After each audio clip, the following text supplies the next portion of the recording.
Good morning everyone. अस math मस्ती YouTube channel में आप सबों का स्वागत है। आज का टॉपिक प्रश्नावली 7.1 का प्रश्न क्रमांक 8 को हम लोग देखेंगे। चलिए आते हैं और हम लोग क्वेश्चन को देखते हैं कि y का वह मान ज्ञात कीजिए जिसके लिए बिंदु P 2-3 और Q 10y के बीच की दूरी 10 मात्रक है। तो इससे पहले भी हम लोग परिचित हो चुके हैं कि दो बिंदुओं के बीच जब दूरी ज्ञात करना होता है तो उसमें से हम लोगों को x1, y1, x2, y2 का मान पता करना होता है। तो वो चीज हम लोग पिछला वीडियो में परिचित हैं। तो इस वीडियो में हम लोग ध्यान देंगे कि दो बिंदु दिया गया है 2-3 और 10y। पहला बिंदु 2-3 और दूसरा बिंदु है 10y। ये दोनों बिंदु में देख रहे हैं कि पहला बिंदु का निर्देशांक 2-3 है और दूसरा बिंदु का निर्देशांक 10y है। तो यहाँ पर दूसरा बिंदु जो b है इसका निर्देशांक 10 और y का मान हम लोगों को पता नहीं है। इसी का मान क्वेश्चन में बोला जा रहा है निकालने के लिए। तो y का मान ज्ञात करने के लिए हम लोग दूरी सूत्र का मेथड का प्रयोग करते हुए ज्ञात करेंगे। इस क्वेश्चन में दोनों बिंदुओं के बीच का दूरी 10 मात्रक दिया है, तो इससे हम लोग और आसानी हो जाएगा सॉल्व करने के लिए। तो आप इस वीडियो को अंत तक बने रहिए। बिल्कुल आसान तरीके से, बिल्कुल इजी मेथड से हम लोग इसको सॉल्व करेंगे।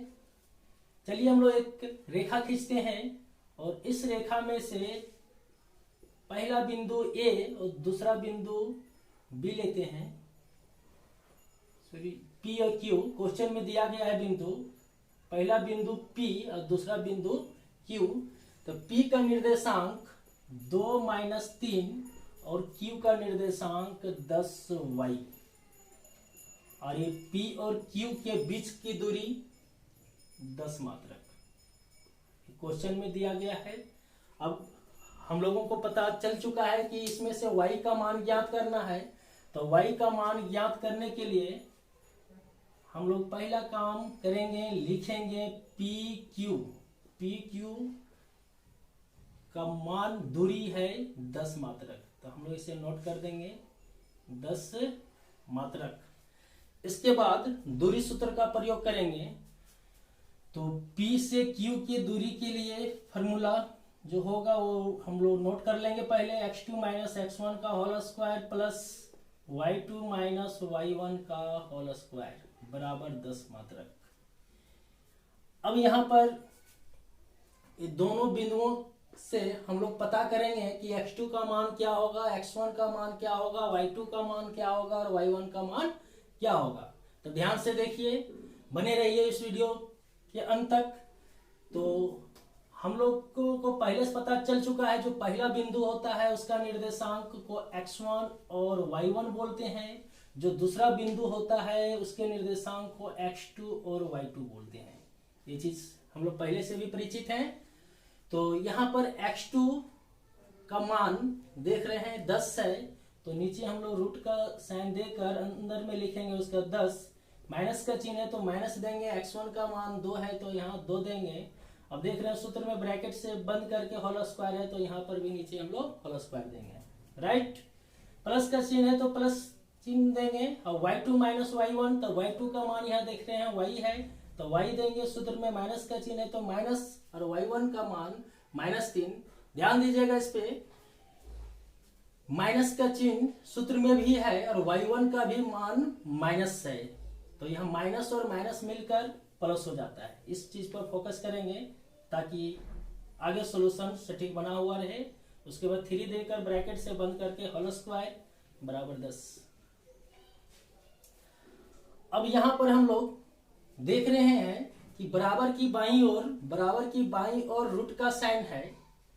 तो इस रूट को हटाने के लिए हम लोग क्या करेंगे कि रूट हट जाएगा। तो इसके पहले हम लोग थोड़ा सा बेसिक में देख लेते हैं। जैसे मान लिया जाए कि √2 और रूट को हटाना है तो इसका हम लोग क्या करते हैं, यदि स्क्वायर कर देते हैं तो यहाँ पर स्क्वायर से रूट हट जाता है, तो पता है बचता है 2। इसी तरह √3 का यदि स्क्वायर करते हैं तो स्क्वायर से रूट हट जाता है, मान हो जाता है 4। इसी तरह √3 होगा, √5 का यदि स्क्वायर करते हैं तो स्क्वायर से रूट हट जाता है, मान बचता है 5। तो सेम काम यहाँ पर भी हम लोग करेंगे कि बराबर के बाईं और स्क्वायर यदि हम लोग करते हैं तो स्क्वायर से रूट हट जाता है, लेकिन एक रूल है कि यदि बराबर के बाईं ओर स्क्वायर किए तो बराबर के दाईं ओर भी हम लोगों का स्क्वायर करना पड़ता है। तो वही काम करेंगे हम लोग यहाँ पर भी। √10 - 2 का whole square plus y plus 3 का होल स्क्वायर, ब्रैकेट से बंद करके इसको होल स्क्वायर कर दिए और दाईं ओर भी 10 का होल स्क्वायर कर दिए।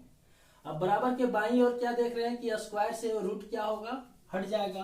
तो यहाँ पर जो बच जाता है वो चीज लिखेंगे 10 - 2 का whole square plus y plus 3 का होल स्क्वायर बराबर, यहाँ 10 का स्क्वायर, तो 10 का स्क्वायर क्या होता है कि 10 × 10, तो 10 × 10 कितना हो जाता है 100। तो यहाँ पर हम लोग लिख देंगे 100। आगे हम लोग बढ़ेंगे। यहाँ पर देख रहे हैं 10 में से 2 घटेगा, मान बचेगा 8, ऊपर स्क्वायर है तो यहाँ पर भी स्क्वायर देंगे, और y प्लस 3 का होल स्क्वायर, तो y में से +3 करेंगे तो ये प्लस होता नहीं है। यहाँ पर हम लोग इसे एक सूत्र के माध्यम से हम लोग इसको हल करेंगे, मान इसका ज्ञात करेंगे। तो हम सभी को पता है कि a प्लस b का होल स्क्वायर क्या होता है, a प्लस b का होल स्क्वायर, जी हाँ, a प्लस b का whole square a square plus 2ab plus b square होता है। अब इसी सूत्र से हम लोग इसको ज्ञात करेंगे। यदि y को a मान लें और 3 को b मान लें, y को a मान लें और 3 को यदि b मान लें, तो यहाँ क्या होता है कि सूत्र के अनुसार a स्क्वायर, स्टार्टिंग में है a स्क्वायर, तो यहाँ पर भी हम लोग a स्क्वायर, तो y को a माने हैं तो यहाँ हो जाएगा y स्क्वायर। प्लस का चिन्ह है सूत्र में, तो यहाँ पर भी प्लस का चिन्ह देंगे। 2ab, तो 2 a को माने हैं, y को माने हैं ये, तो y, और b को माने हैं 3, तो यहाँ हो जाएगा 3। तो 2ab हो गया, प्लस b स्क्वायर, तो प्लस का चिन्ह देंगे, और b स्क्वायर 3 को माने हैं b, तो यहाँ हो जाएगा 3 स्क्वायर बराबर 100, तो बराबर 100। इसके आगे स्टेप फिर हम लोग देखते हैं 8 का स्क्वायर, तो 8 का स्क्वायर 8 × 8, तो 8 × 8 कितना हो जाता है 64। तो यहाँ हम लोग इसके स्थान पर लिखेंगे 64 plus y square plus 2 × 3 6, y का चिन्ह है तो वाई देंगे, प्लस 3 का स्क्वायर, तो 3 का स्क्वायर क्या हो जाएगा 3 × 3 9, तो यहाँ 9 लिखेंगे बराबर 100। इसके बाद हम लोग ऊपर हल करेंगे।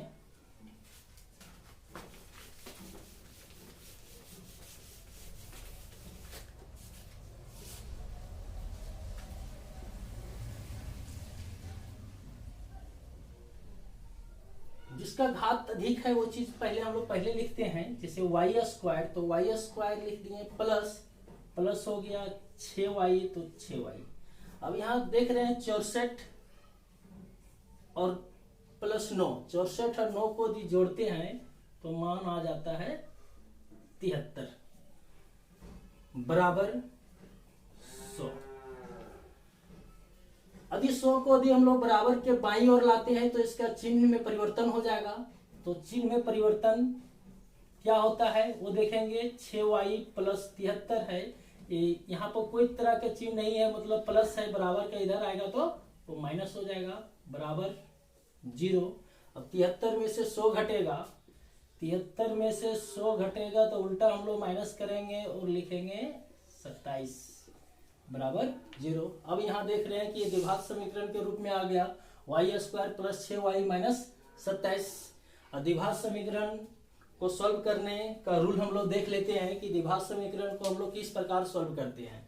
तो इसका रूल क्या है कि फर्स्ट और लास्ट को हम लोग गुना करते हैं, फर्स्ट और लास्ट को गुना करते हैं। यहाँ पर कितना आ गया, रफ में थोड़ा देख लेंगे हम लोग, -27, और फर्स्ट और लास्ट को गुना करने पर जितना मान आता है उतना मान बीच में जो डिजिट दिया हुआ है 6y, ये मान जोड़ने पर या घटाने पर आना चाहिए 6y, और उसी अंक को यदि गुना करेंगे तो आना चाहिए -27। तो यहाँ पर हम लोग किसमें क्या माइनस करें कि 6 आ जाए, और उसी चीज को यदि हम लोग गुना करेंगे तो -27 आ जाए। तो यहाँ पर साफ पता चल रहा है कि 9 में से 3 यदि हम लोग माइनस करते हैं तो 6 बचता है, और इसी को यदि गुना करते हैं 9 - 3 को -27 आता है। तो ये सेटिस्फाई हो रहा है यहाँ पर। तो हम लोग यहाँ पर 6y के स्थान पर लिखेंगे 9y - 3y। अब 9y में से 3y गया तो 6y बचा, और जब 6y और माइनस के नीचे माइनस और 27 है तो 27। ये द्विघात समीकरण को हल करने का तरीका है। अब आगे हम लोग इसका जोड़ा बनाकर फिर हम लोग कॉमन लेते हैं। तो y² + 9y में से देख रहे हैं कॉमन क्या आएगा, दोनों में y मैच कर रहा है, मिल रहा है, तो y को हम लोग कॉमन ले लेंगे। और y को यदि कॉमन लेते हैं तो y² में से y बाहर आ गया तो y बचा, प्लस का चिन्ह है तो प्लस y बाहर आ गया इसमें से, तो यहाँ बच गया 9। अब ये दोनों पेयर में से जोड़ा में से देखेंगे क्या कॉमन आता है। तो यहाँ पर भी माइनस है, -3y और फिर -27, तो माइनस तो कॉमन हो जाएगा इसमें से। इसमें देख रहे हैं y है, इसमें y नहीं है तो y कॉमन नहीं होगा। इसमें 3 है, इसमें से 27 है, तो 3 में से कॉमन 3 आ जाएगा कॉमन, क्योंकि 3 के टेबल में 3 भी आता है, 27 भी आता है। तो 3 यदि कॉमन ले लिए तो बच गया y, माइनस माइनस मिल के प्लस, 3 9 जा 3 9 27 बराबर 0। द्विघात समीकरण का सॉल्यूशन सही है या गलत, ये पता करने के लिए हम लोग का यदि ब्रैकेट में मान सेम आ जाता है तो सॉल्यूशन सही होता है। तो हम लोग का ब्रैकेट में मान सेम आया है, तो इससे साफ पता चल रहा है कि हम लोग का सॉल्यूशन ये सही है। तो हम लोग यहाँ पर ब्रैकेट में जो 2 मान दिया हुआ है उसको एक मान हम लोग यहाँ लिखेंगे। इसमें से देखेंगे कॉमन क्या आया है y, और इसमें से कॉमन देख रहे हैं, इसमें से देख रहे हैं कि कॉमन लिए हैं -3, ये दोनों को एक साथ लिख लेंगे। यहाँ पर दोनों ब्रैकेट में आने के बाद यहाँ से हम लोग y का मान पता कर लेंगे। और y का मान कैसे पता चलेगा, तो उसके लिए जब y + 9 = 0 करेंगे तो y का मान बराबर का उधर जाएगा, +9 है तो -9 हो जाएगा। पुनः जब फिर करेंगे y का मान y - 3 बराबर 0, तो y का मान हो जाएगा 3। तो यही हो गया हम लोग का सॉल्यूशन, y का मान एक आ जाएगा -9 और -3। तो इस प्रकार हम लोग का प्रश्न क्रमांक 8 कंप्लीट हुआ। इस प्रकार के वीडियो को आगे देखने के लिए आप इस चैनल को सब्सक्राइब करें और कंटिन्यू बने रहें, ताकि आपके पास इस प्रकार का वीडियो पहुंचते रहे। Thank you.